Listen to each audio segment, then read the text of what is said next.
మరోవైపు అక్కడి యువత రోడ్లపై రయ్యి రయ్యని తిరుగుతోంది.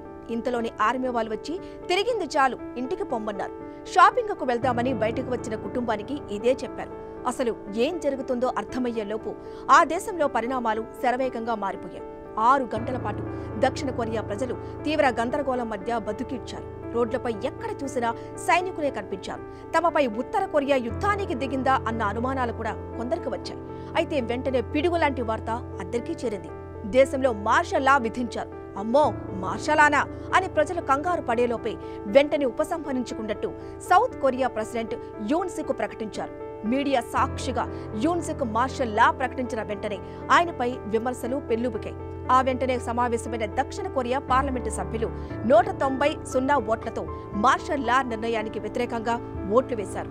సభ్యుల్లో ఒక్కరంటే ఒక్కరు కూడా ప్రెసిడెంట్ నిర్ణయాన్ని అంగీకరించలేదు. సొంత పార్టీ నేతలే ఆయన చర్యను తీవ్రంగా తప్పుపట్టారు. దీంతో చేసేదేమీ లేక మార్షల్ లా అమలుపై వెనక్కి తగ్గారు ప్రెసిడెంట్. ఇంతకీ ఏంటి మార్షల్ లా? ఉన్నట్టుండి ప్రెసిడెంట్ ఈ నిర్ణయం ఎందుకు తీసుకున్నారు? దక్షిణ కొరియాపై ఉత్తర కొరియా యుద్ధానికి సిద్ధమవుతుందా లాంటి ప్రశ్నలు అందరి బుర్రల్లో గిర్రున తిరుగుతున్నాయి.